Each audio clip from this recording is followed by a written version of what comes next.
12. ¿Cuáles son los agentes secretos de estos fenómenos y los verdaderos actores de estas escenas inexplicables?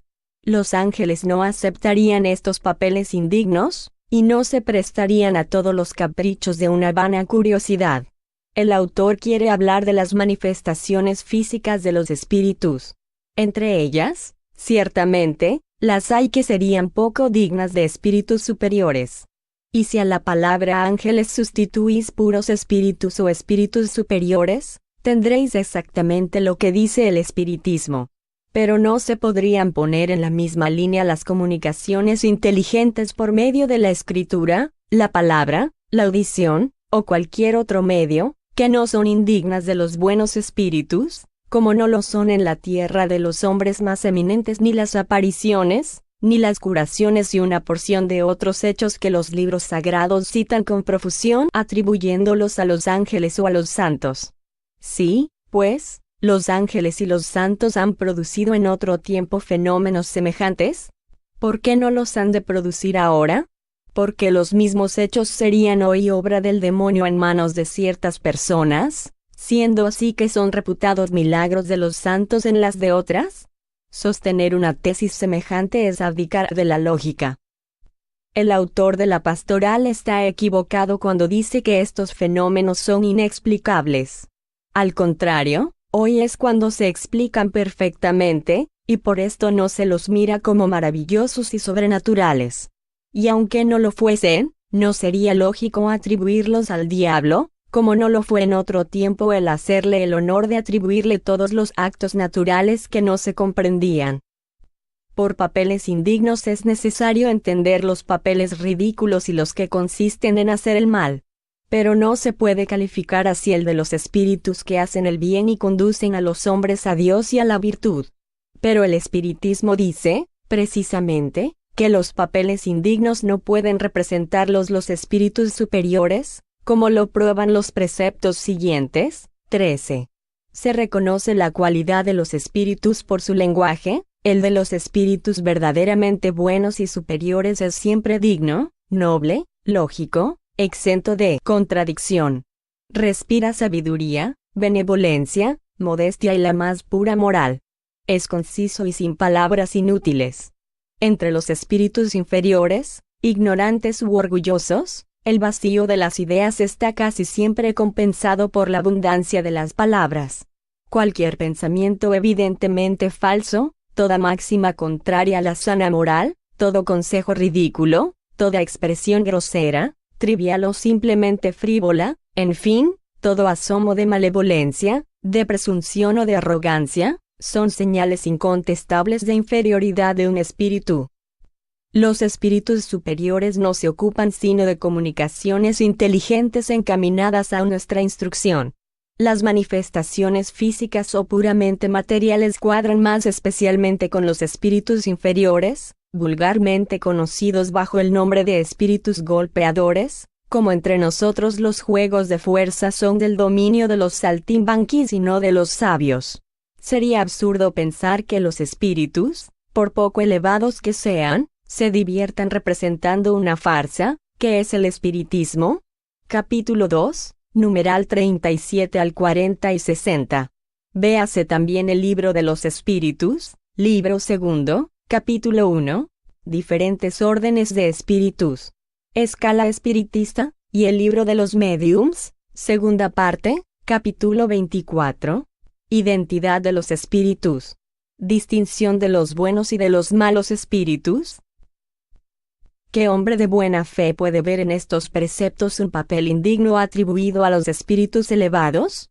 El espiritismo no solo no confunde a los espíritus, sino que, mientras otros atribuyen a los demonios una inteligencia igual a los ángeles, él hace constar por la observación de los hechos que los espíritus inferiores son más o menos ignorantes, que su horizonte moral es limitado, su perspicacia restringida, que tienen una idea bastante falsa e incompleta de las cosas y son incapaces de resolver ciertas cuestiones, lo que les pone en la imposibilidad de hacer todo lo que se atribuye a los demonios.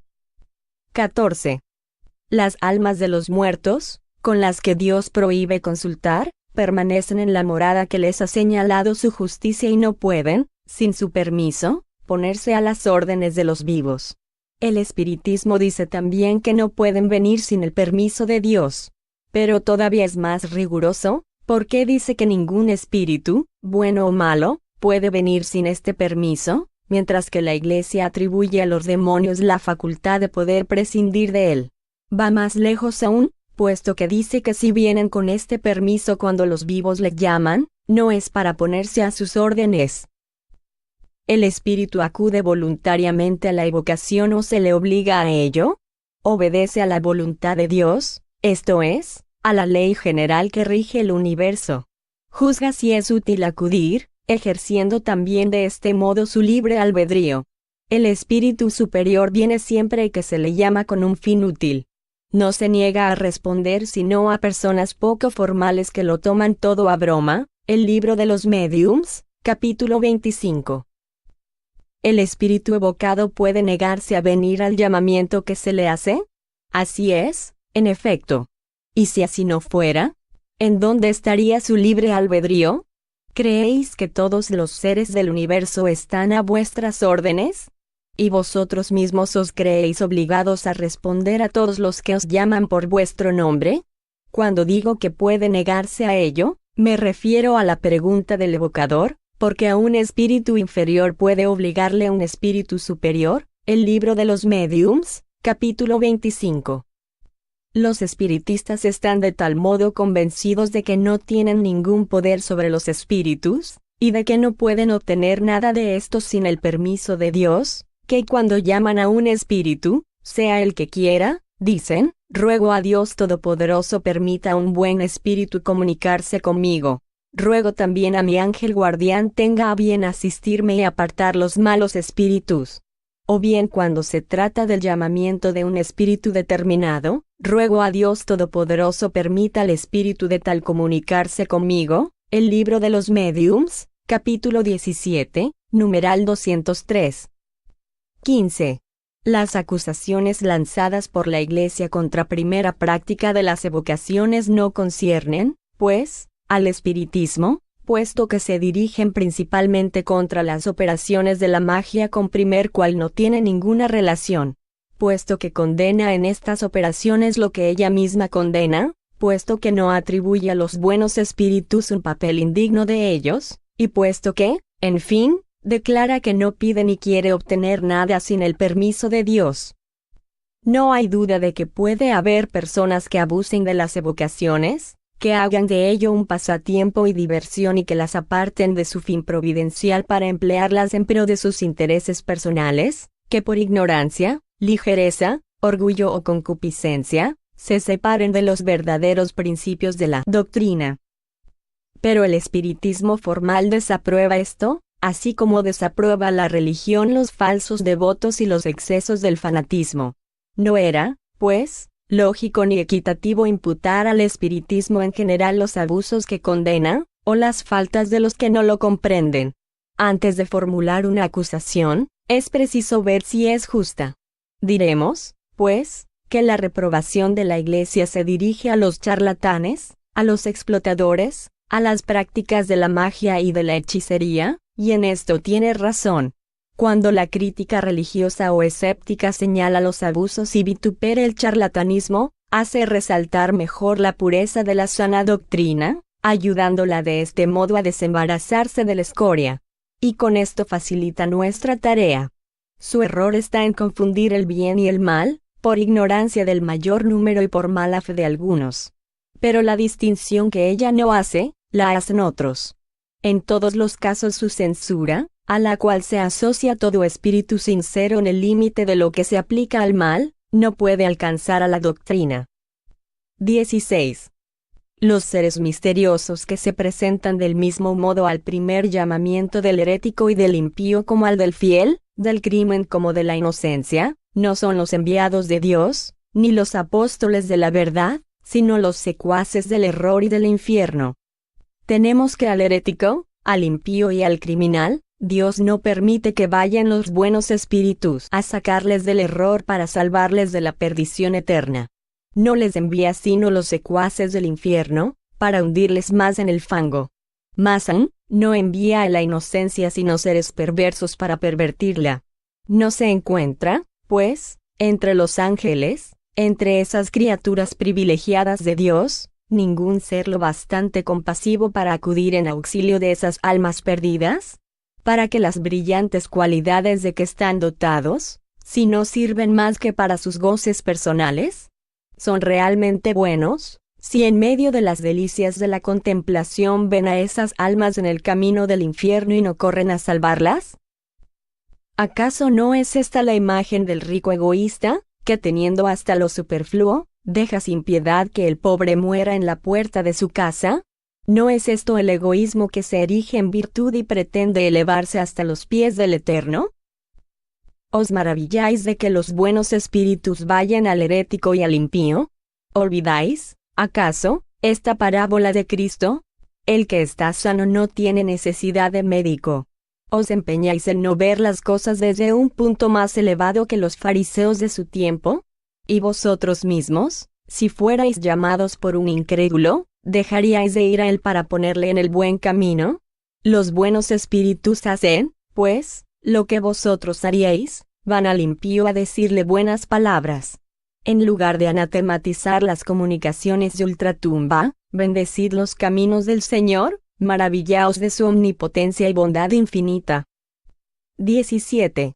Hay, se dice, ángeles guardianes.